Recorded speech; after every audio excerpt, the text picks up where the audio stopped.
Hello, everybody. So, we are going to start part 2 of the Emily playthrough. And hopefully this works. I'm going to give that a go.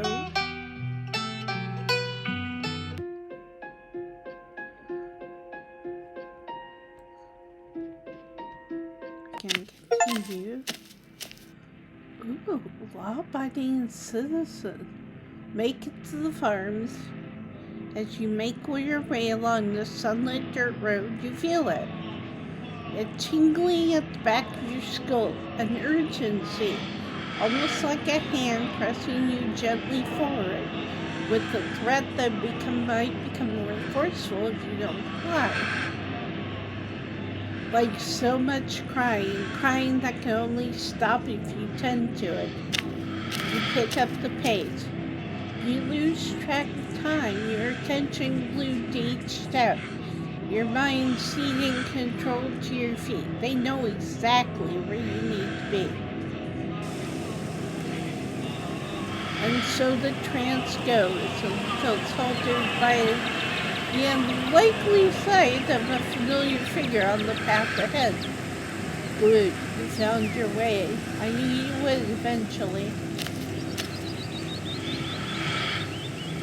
Let's see. You knew I would come here? It's the loudest today. The town has shifted its attention in accordance, whether or not it realizes as much. He's right, of course. It's not a sound exactly, but there is something calling, begging, and you're particularly susceptible. Are you going to come with me? Unfortunately, I can't. Not this time. I only wanted to offer some words of encouragement, and I'm afraid that's all I can offer. I would much rather be by your side through this, but the witch is dangerous to me. Which leads to a question. Why in chapter 1 does Sybil go, he's seeking me out, like he's coming to me for help? And why does Kanika always say that Wade is always hanging around her shop waiting for Sybil? But not to you. She can't hurt you any way that matters, especially now that she's had her most vulnerable. His words feel far away.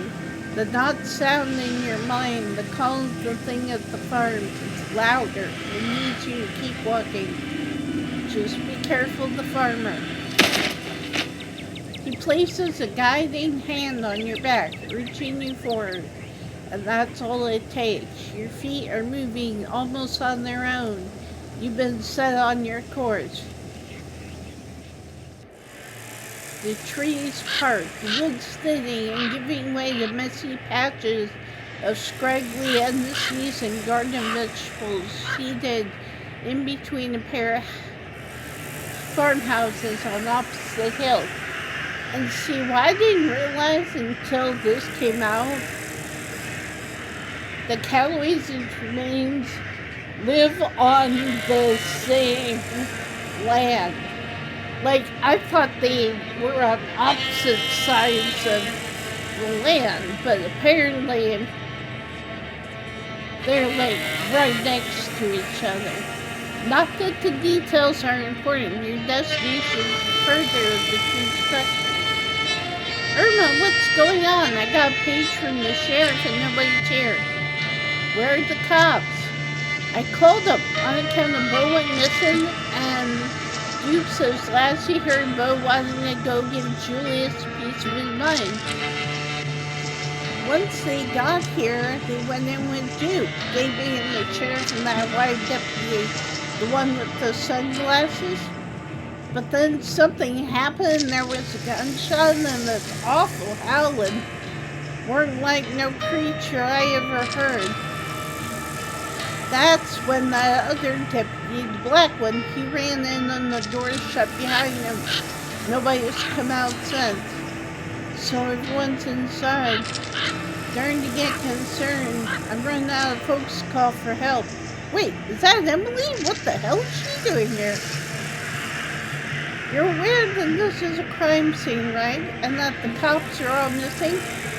The talking is just noise. Their words don't matter. There's a humming in your head, almost like a voice. One you can just barely make out, but you know will be clearer the closer you get to the stone. You start wandering up toward the farmhouse at the top of the hill. Oh, come on! Where do you think you're going? But you continue forward. You barely even notice your hand slipping over the doorknob. It's gonna be alright, Irma. We'll get you boys out of there, I promise.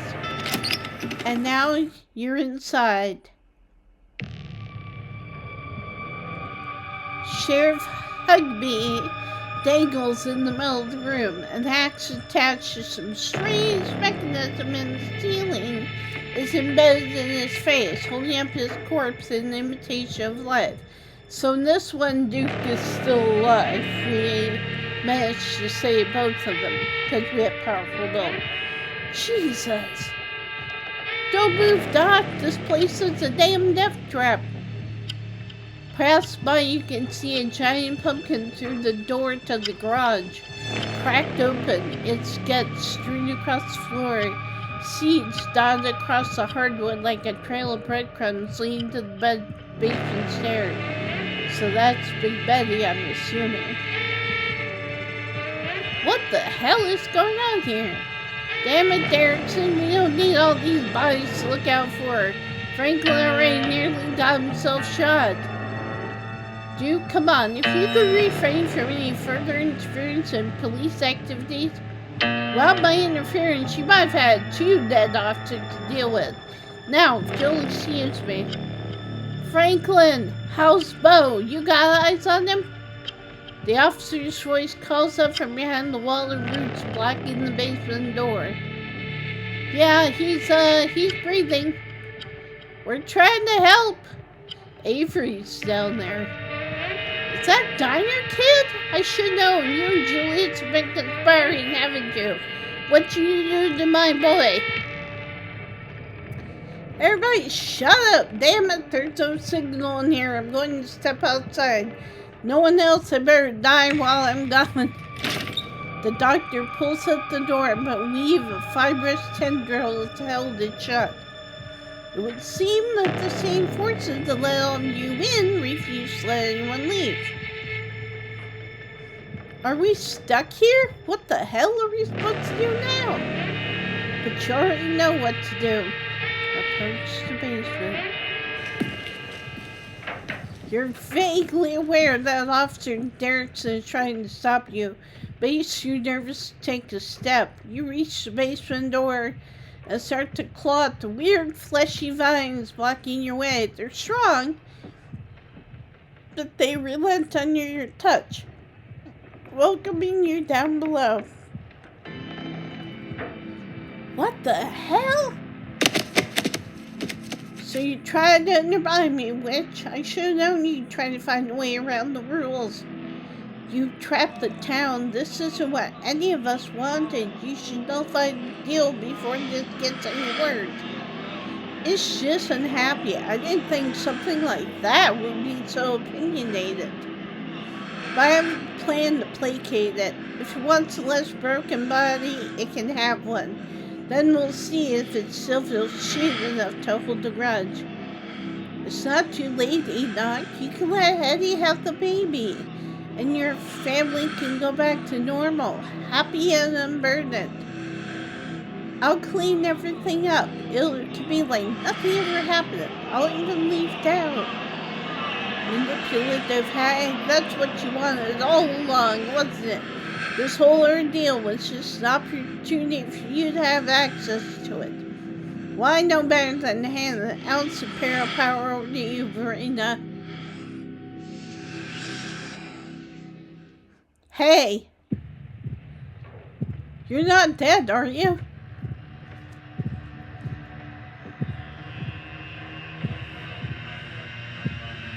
Enoch fucked everyone over, even the witch.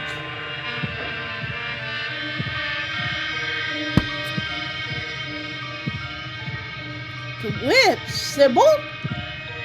She sent you, she tricked you into taking her side in all this? Guess I should have known that probably wasn't the only one whose life she decided to fuck with. But all that ends now. I'm in charge here, and I'll get what I was promised. Hey man, calm down, it's all good.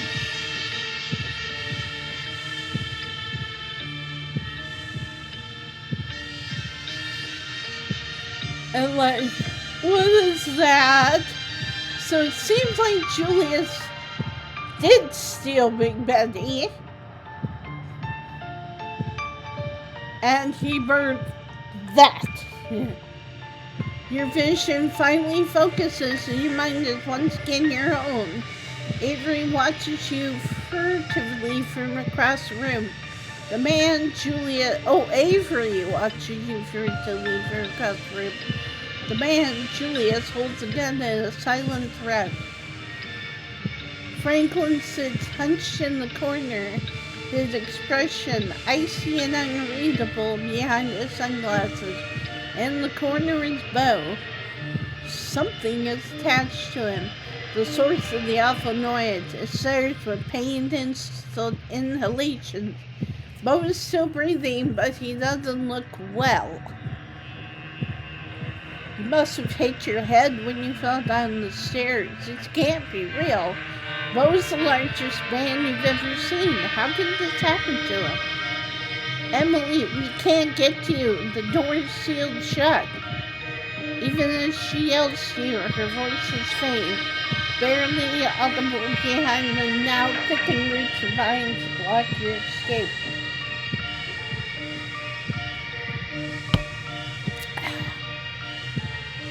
How's Bo? How's my boy? Let's bring him up to speed, Julia. She looks a little shell-shocked. Where do I fucking begin? Alright. So the witch, I caught her doing some shit she shouldn't have been doing, and she offered me a deal if I kept it to myself. Always wanted to raise a boy of my own. God never saw fit to give me the chance. She gave me the means to right the injustice. Only it obviously didn't go the way it was supposed to. Calloway's interfered, just like always, made it so I had to hatch him earlier than he was ready, and he came out hungry, too hungry for me to handle. He kept trying to get at me, so I had to hole up down here. Been stuck since fucking Wednesday night. Damn roots won't let me leave, and they've clogged up the drain, so I haven't been able to call that witch in here to make things right. Notice that the baby keeps reaching out toward Julius. He wants his dad. But I'm a man of preparedness. Figured I could wait it out until Bo here decided to trespass. Guess he lost touch with my boy and the two of them wound up down here with me. And that about sums it up, I guess. In the end, it's only fair. A son for a son. And birth ain't never pretty, is it? It's not like doing it the old-fashioned way, so sunshine roses. Just hope you winds up looking more like a person when you're done cooking. I don't give a shit about your short babe. None of that is reason to shoot a cop. I didn't even hit you, you fucking pussy. And it was self-defense, castle doctrine. What in the hell are you talking about down there? What are you doing with my bow? Calm down, Calloway. We got the situation under control. Just let us talk it through.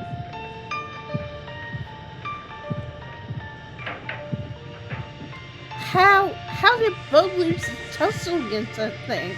It must not have been playing fair. Can't say. Not sure what happened up there. But I'd argue God wasn't being fair when he handed that boy the soldier to pro football player when his dad, he's about the size of a teacup poodle. Oh, burn, Julius, burn. Whatever it is, my boy has it going for him. All it did was put the two of them on even footing. Sounds fair enough to me. Listen, clearly you need something. You woke up talking about the witch. You want to know where she is? I can tell you how to find her. If none of you does anything stupid, then I'll tell you what I know. Sound fair? The conversation is interrupted by both shifting uncomfortably as the creature lets out a guttural moan. That's my boy. Enough of this bullshit. Somebody help me get this axe down. I'm wearing some damn tunic to stop me. Are you sure, Duke? What if the trick is a trap? Or there's the sound of something being torn free from wood, then hacking at the vine, like tendrils blocking the doorway, but no progress seems to be made. For every piece severed, another grows in its place.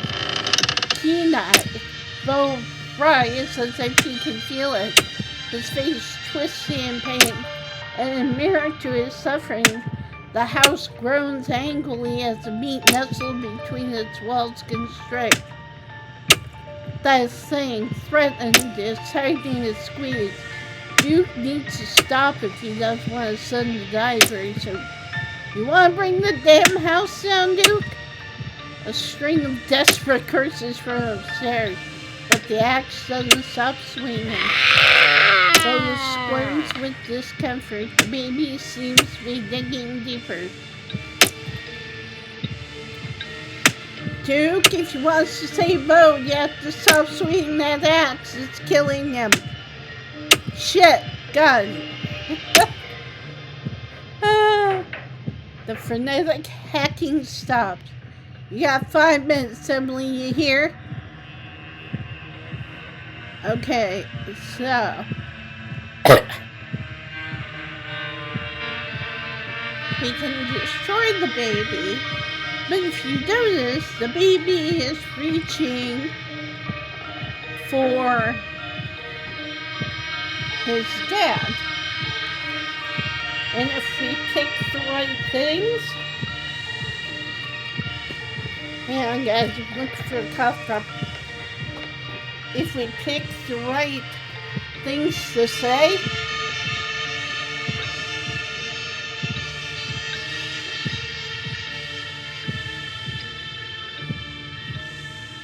is there really no way we can separate him from Bo? Maybe we have to do something better.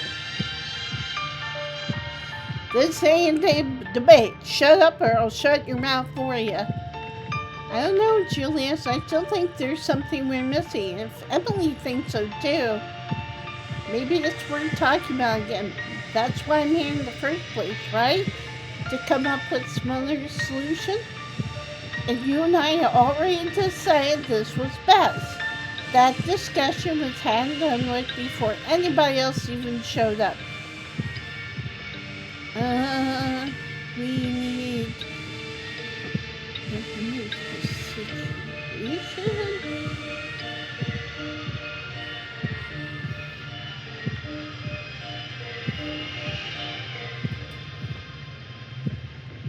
Franklin, how'd you get down here? What happened? Oop, I skipped something. Sorry about that, guys. Stairs were blocked when we got here. I was the first one down. Duke warned me about the gun. He got off a shot, but I was already rolling. And now your gun is halfway across the room. The mine's right here in my hand.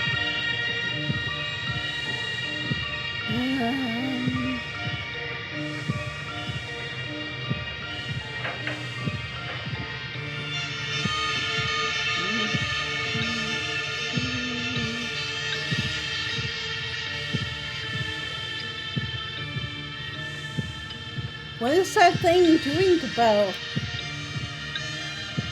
He's fertilizer.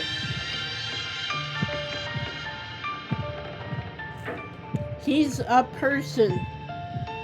Not anymore. He's a body that just happens to still be moving around. If my boy had the time he needed, he wouldn't be doing all that. He could have been born quietly in the field like he was supposed to, but he came out too early. An exchange has to be made. That's what the crone always said, so I'm exchanging. But does it have to be him? Could you move it to somebody else? Any volunteers? Avery slowly raises her hand. Put your hand down, kid. That was one of them rhetorical questions. You weren't supposed to answer. I wouldn't do this to you. Besides, my boy's got the biggest hunk of me in the room. I think he's happy with that. I doubt he'd give it up easy. Except for he keeps reaching for you. I get the feeling tearing him out wouldn't be so good for Bo either. He dodges food for you damn parasite. When I get down there, I swear to God, Juliet. Shut up, dude, or I'll start shooting.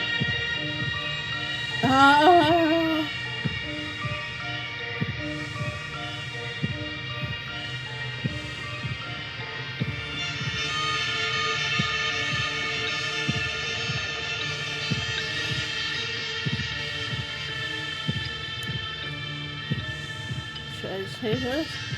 What kind of man lets another man make his sacrifices for him? The hell would you know about being a man? Grow up here and then tell me how you feel. You know, I'm a man, Julius, and I think you're a coward. Correction, Franklin. You're a pig, not a man. You sold your soul for some donuts and a shiny badge. You know, Julius, I actually think Emily might be onto something. It's about connection, you know. You're having a stranger make the connection that should be yours. No, I'm not getting guilt-tripped into dying today. This is my one chance for things to go right in my life. Everybody else got their chances already. Don't I deserve mine? I came this far. Don't I deserve to see my boy open his eyes for the first time? Bo twitches, his skin blotchy with fresh bruises, and the thing takes more of him. I can't remember. Hang on.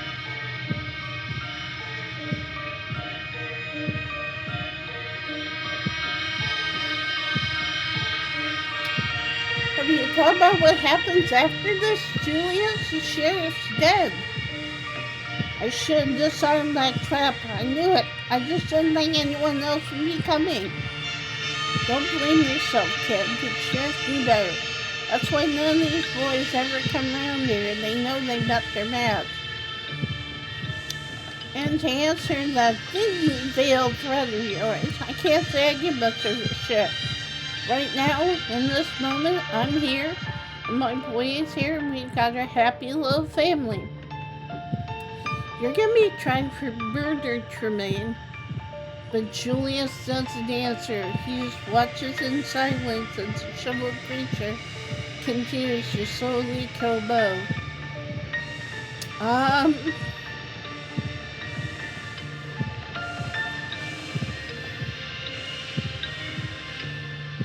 Why do you even want a kid? Like I need to explain myself to you. You make a habit of going around asking everybody why they had kids. What if I'm the one asking? I never thought you were the kind of guy who wanted a family. You seem to like being left alone, so why? Fine, only because you're asking. Kid gives me something to live for. Somebody to do right for, some hope that life goes on after I die. Same reason anybody has kids. Damn it, I don't know. I'm sorry, Julius. Should talk to you more and come out here to visit. You did plenty. Don't worry about it.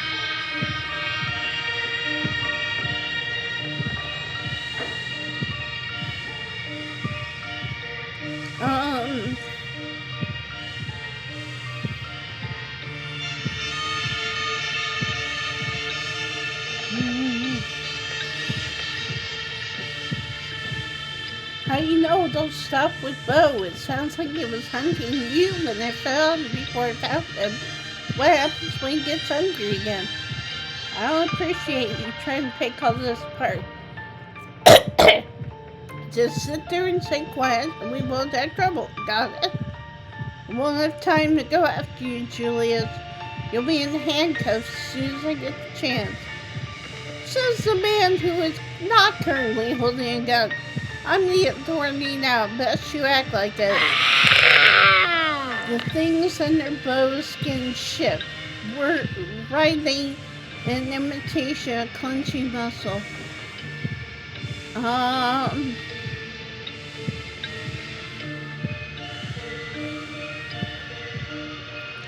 Life is unfair to you, so you what? Kill a man over it? I'm not killing anybody. I'm just standing here. It's not like I did a single thing to Bo. He trespassed on my property. Everyone knows not to do that. What happened to him is his problem. We'll see what the law has to say about that. Franklin, I don't give a shit about your laws. It's my own conscience. I know it's clear. That's all that matters to me. Well, we gotta do something.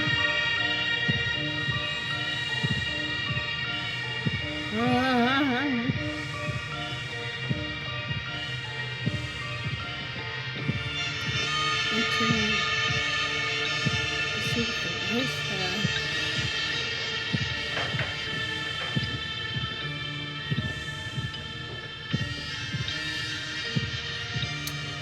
What exactly did you catch her doing that made her make a deal with you? Look, I'm a man of my word. She told me I'd get what I wanted. I told her she would get my silence. I stand by that. But that being said, maybe it had something to do with that husband of hers and whatever it was he was sick with. Husband? She's married, but she's so young. Young? That old crone? We must be talking about different people, kid. And it ain't like she's married now anyway. He's been dead for some time on account of the illness. But it seems in a bad way. His eyes are glazed, his jaw slack, except for the roots of the childlike thing are holding it in place. His body can't take much more. So I don't think we can. I'm scared because I've had a playthrough where I've tried to destroy the baby.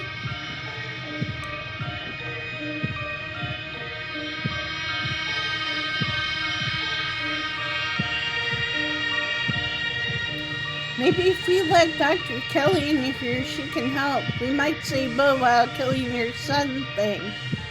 I don't know, Julius is one you have to convince.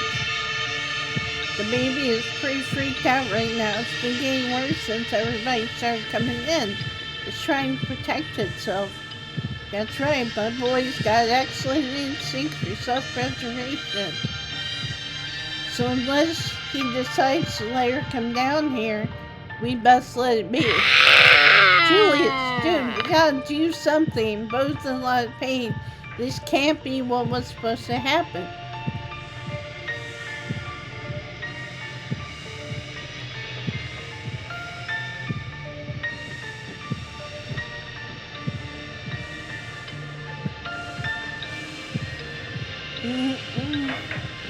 Shit.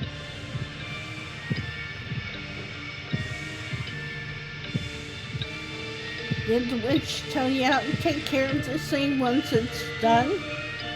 It's meant to be a kid when it's done. Older people seem to figure out how to raise those all the time. Don't need her giving me parenting tips. Most babies don't eat people live, Julius. This doesn't seem that unusual to me, actually. Isn't this kind of what babies do to their mothers? It's not like they're eating takeout in there for 9 months, you know? Exactly, what the kid said. In the end, you don't do anything other than talk shit while the creature finishes its work. This isn't the time and place for you to make a choice.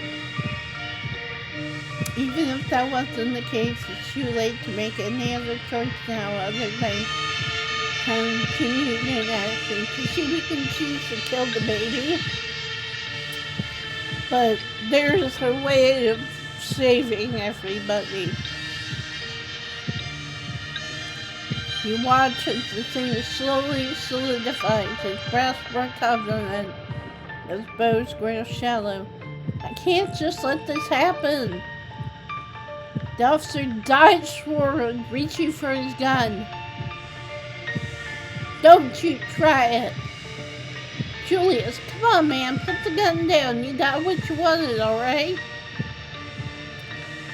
Julius seems to listen, though he also makes sure to kick Franklin's gun into the far corner of the room. Everyone watches each other with unease. Is it alright if I sit by him? Sure, but I'll shoot if you make any moves, kid. I don't want to, but I will. Avery shifts, snuggling closer to Bo. They take their hand in theirs, which doesn't seem to do anything to comfort the man that's roots sink deeper, taking more. I'm sorry, Bo. It'll be over soon, okay? You're not alone. Nobody should die alone. See, he keeps reaching toward his dad. I can't die. Mama would be sad. But he does. The thing finally pulls away at what's left of Bo, and in place of the dead man's breathing, its ungodly cries filled the room. It's alright, boy. The creature's connection to its womb has been severed, and the house groans unnaturally, straining under the weight of the meat that infiltrated its walls. The faucet in the corner of the room, finally unclogged, bursts to life, and water pours out onto the dirt floor. And the vines blocking the door go slack. You want to contact the witch? Well, here she comes. That water is how I do it. Spring water. It's like her internet. But Julius is interrupted by a figure stepping onto the basement stairs. Bo! Oh God, Bo! That can't be him! That can't be him! You stay away, dude. Nobody else needs to die today. They sure as hell do. He's on Julius in seconds. Axe rising and falling in a bloody mess.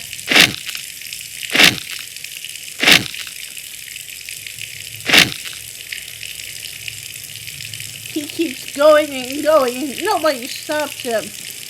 Julius' body slowly loses its humanity until it's nothing but meat. Sorry, Franklin. Looks like you fell on his axe. That's what I saw. Finally, Duke takes his attention to mewling thing still curled up on the corpse of his son. Duke, stop! Wait!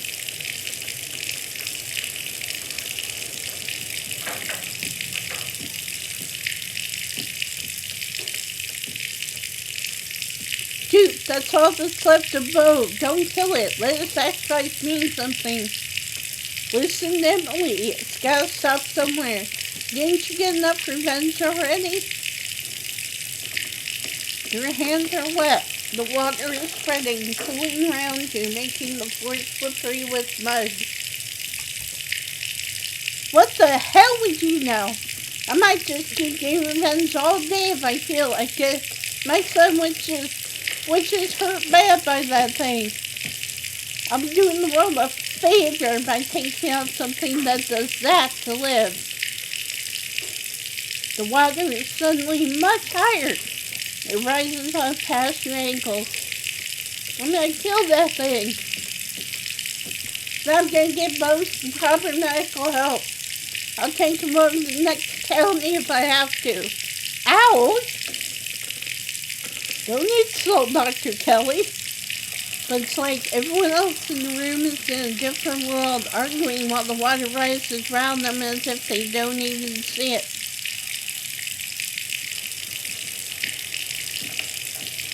Hey, the basement's flooding. Am I the only one paying attention? It's up to your chest now. There's no denying it. What are you talking about? There's no water. But there is. You just can't see it. Because his words are swallowed with the flood. Here we go, guys. This is the good part. You know how Kanika's been missing?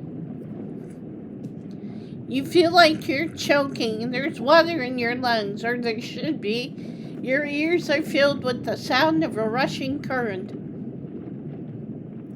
It's cold and dark, and there are people screaming everywhere. Somewhere else. There are bodies in the water with you. They're all dead. 1,000 corpses, 1,000 homes, all torn to pieces. But the flood recedes. It hasn't happened yet. You are the mother of a daughter, and your daughter has told you about her terrible dream. It's going to kill everyone. You are not the one who had the vision. Not yet. It has only been described to you by the daughter you have been teaching, as your mother taught you. You're the only one who can stop it, Mother, but you won't be strong enough. The words are heavy. The village is doomed then. No, I see a path forward, the only path that doesn't end in death. Take my power. I give it willingly. Then you can save them all. I won't destroy my own daughter. I won't be destroyed. I'll be with you, the same as I was before. I will never leave you so long as you live.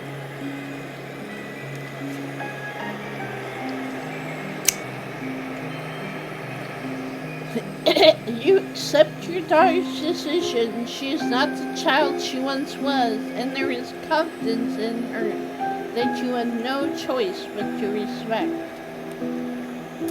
You take her back. Her power becomes yours. The flood does not come. The village is saved, and no one ever knows the sacrifice that was made for their lives. No one but you. By the way, this is Sybil's story. We are learning Sybil's story, and yes, she is immortal. Years have passed. You outlive everyone you used to know. You move on. You meet new people. You start a new life. You have another daughter. This time the vision is yours. The piece of your first daughter that lives in you shows you what is coming.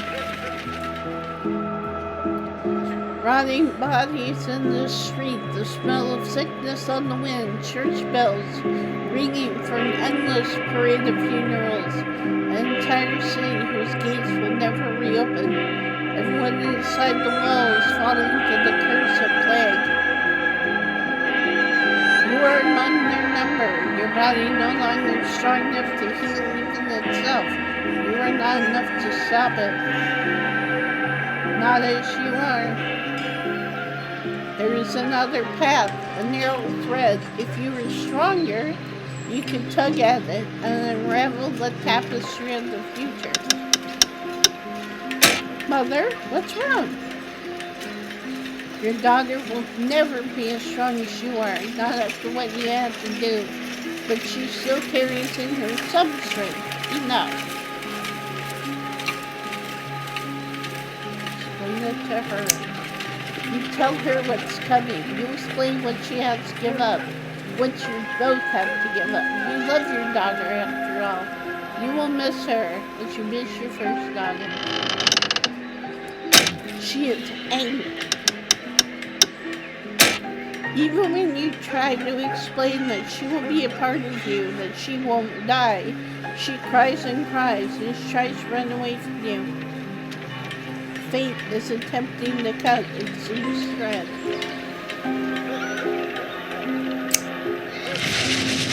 You do not let your daughter run from you. No plague comes, the city never knows that it would have been ruined.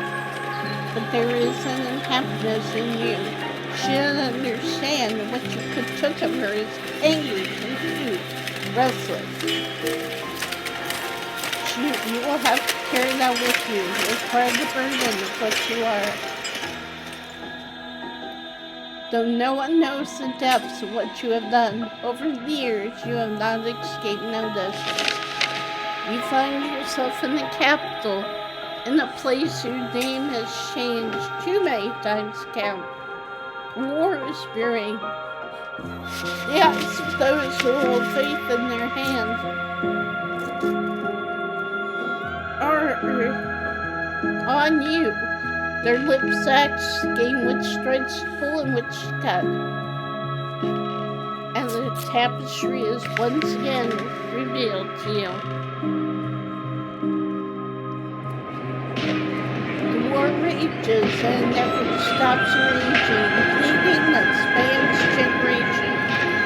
Children born to die, decades begin the robbing of the world. War ends before it begins. If you die for the sake of the many, you can guide powerful hands to crush those that need crushing. If only you have more power of your own. You call your daughter to you. You raise them differently these days. The disquiet felt by the reluctant daughter taught you a permanent lesson. They don't need convincing anymore. They're ready to return to you whenever you need them. This daughter joins her sisters easily, as she has been trained to do. You are the only one who will remember her sacrifice and her name. A small rebellion is crushed before it becomes a revolution. The people in power are happy. You don't want to see any more visions of war. You set your sights on a place where there are no kings. And yet, even ocean away, power finds you, a man with aspirations. Anyone can hold power here. You have discovered if they're vicious enough to want it. The hunger in him senses the power in you. And for a time, you humor him.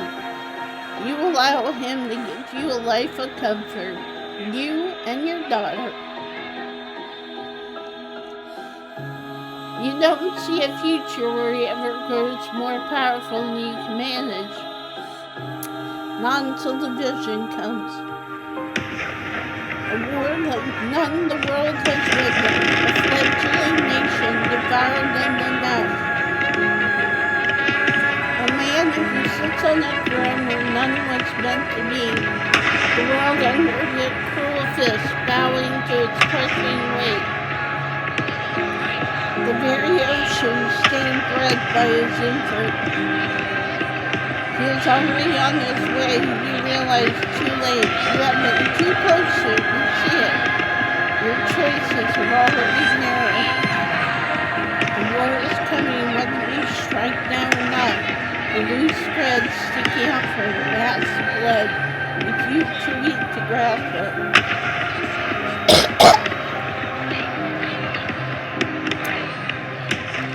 But you have a daughter. You always have a daughter until you don't.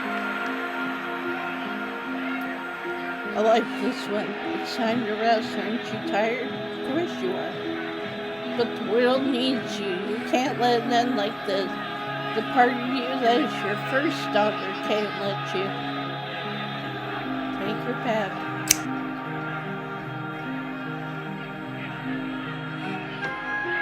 She joins her sisters. That's her destiny. and you remove him from the world. The whole world was filled by Western men, none of whom remember whose shoes you're stepping into, and none of whom can hope to command the way he would have. Blood is spilled, less blood, but you still feel every drop. You hide yourself away from the world. You and your daughter. The vision still finds you, but here they are small. The decision is simple. You make them all the same, helping where you can. A storm halted, a conflict settled. Until one day, when you are shown a dark pit. Imprinted, debris trapping everyone inside. Bodies burning as the very rock catches fire. Children screaming as their flesh bubbles, then silence as lungs fill with smoke. You know the choice that lies in front of you.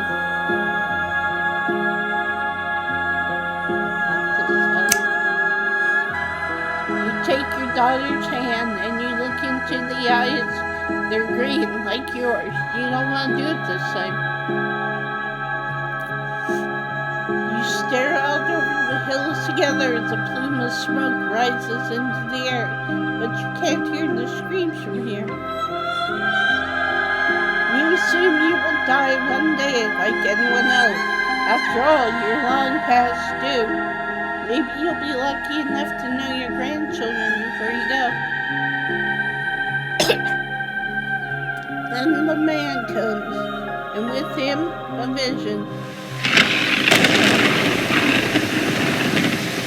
He has already decided he's doing something here, something ravenous that doesn't belong, but that has been tussling at the edges of your world, trying to find a way in. It has its way now, whether you help it or not. More of a curtain follow comes into focus, and for the first time, you follow it beyond your depth. Disaster after disaster, crisis after crisis, thousands of years of little cups and entertainment. On and on it goes, longer than you can ever hope to follow. It's cold, criminally impossible. But there is a new threat too. If you're patient enough, if you're strong enough when the moment finally comes, if you do everything right, you can devour this thing that sits outside the world. And it will give you so much power that you will never have to take back a daughter again. Imagine having to make that decision. You can fix as many things as you care to fix. Floods, plagues, wars, kings. Also, you look into her green eyes. You can't. But you did. Take her back and summon the entity into the world. You welcome her back as you have with every daughter before her, and you help the man. He is arrogant. He cheats the thing from another world in every way he can. He wastes your time. There will have to be more daughters before the day comes that this will be over. But days and daughters come and go, and you are very patient. You have to be if you're to stop the hurt that would scar a world while you there to guide it. Kanika, and now you are here. On the cups of the end, the final daughter. What are you doing here? Are you real? No, it doesn't matter. I don't care if you're dreaming or not. I've already made the decision anyway. Don't bother trying to talk me out of it. I finally have a real purpose, and now that I know what that purpose has always been, I can't go back. Or it will hang over me for the rest of my stupid small life. No. We are not letting her do this. Whoop.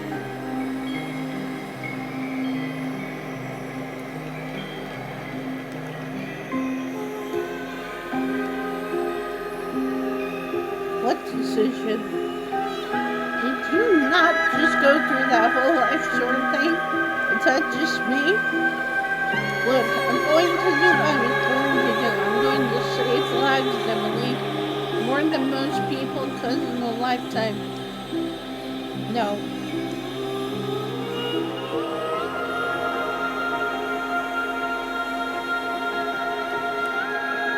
You don't have to do this, Kanika. Yes, I do. You saw what's going to happen if I don't. What am I supposed to do? Go back to my normal life after this? Knowing how many people are going to suffer through the generation because I was too selfish to save them? How could I ever live with myself? So what? You're just going to throw your heart away because someone else attacked you.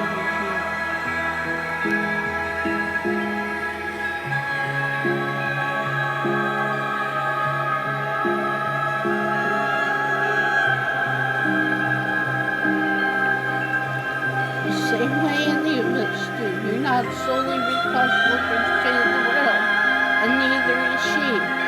She thinks she is, but no one person should hold the fate of the world in their hands. Well, yeah, but that doesn't mean I should only ever make choices that benefit me. Sometimes people have to make decisions that hurt them in order to do the most good. People have to pay taxes or donate kidneys or, things that aren't pleasant but that help people make the world work. I'm happy to do this. I am. Stop trying to convince me I'm not.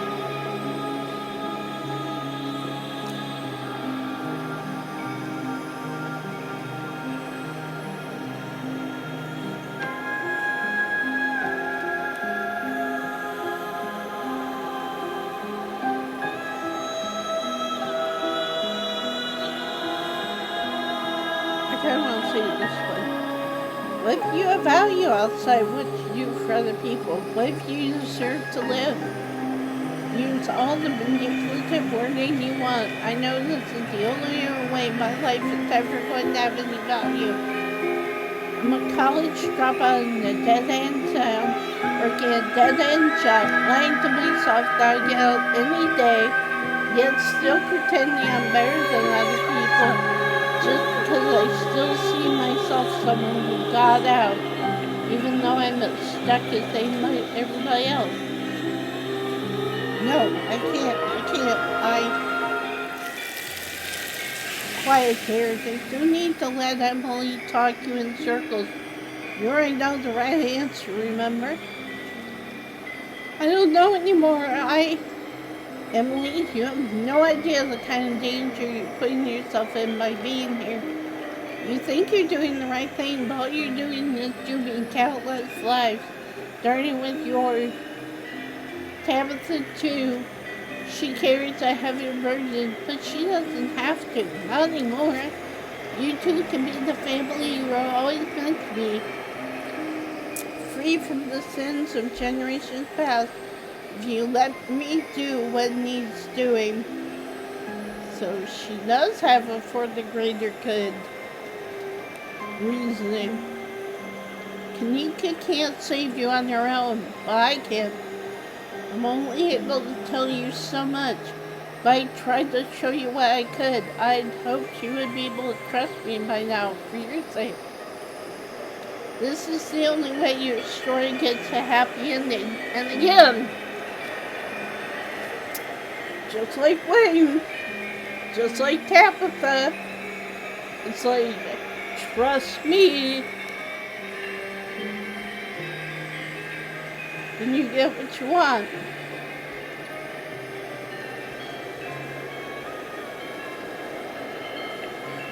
Grab Kanika, pull her free. Reach forward, grabbing Kanika by the ear, and your best friend her free from another grasp.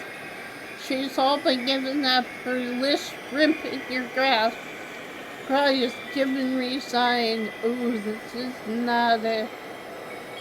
There's a better ending you can get on the... You pull as hard as you can, expending more effort on this action than you have on any one movement in your life. Stop! You don't know what you're doing! Still, you pull. Why do you care so much about what happens to me? It's better if I go. Neither her protestations nor those of my mother cause your strength to waver. Emily, please, you understand you're damning yourself by doing this. Her words break harmlessly against the cold reality of your physical mind. You wrench her free, her eyes opening wide, her hand wrapping around your forearm with a newfound vigor. The dream starts to lose its shape. The world is flooding back in. No, come back! But it's too late. The illusion is coming apart. The world shifts nauseatingly around you.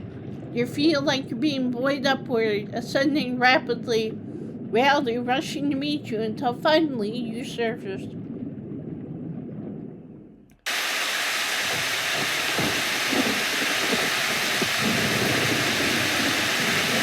Oh, you're out there.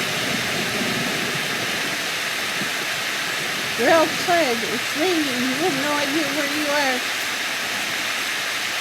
You up, Jamie? This is the end of episode 5.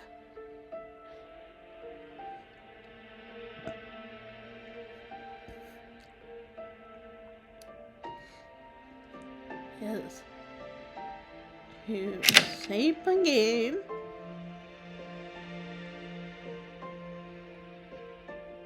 Perfect. So, that's the end. We also have Beth.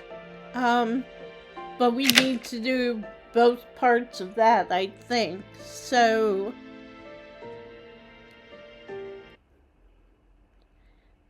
I will try to get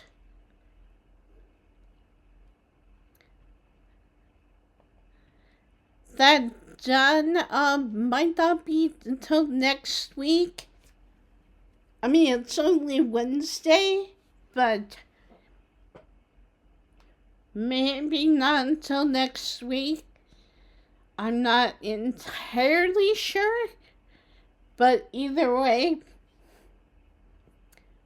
But yeah, so that's one of the conclusions you can get.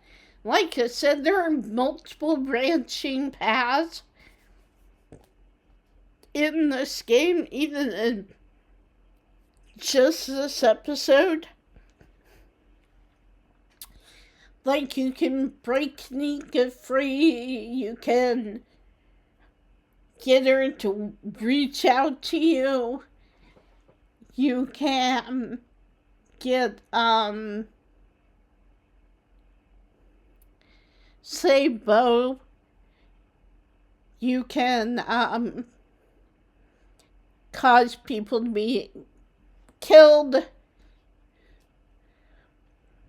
I would highly recommend playing this game if you at all can. It is just so good.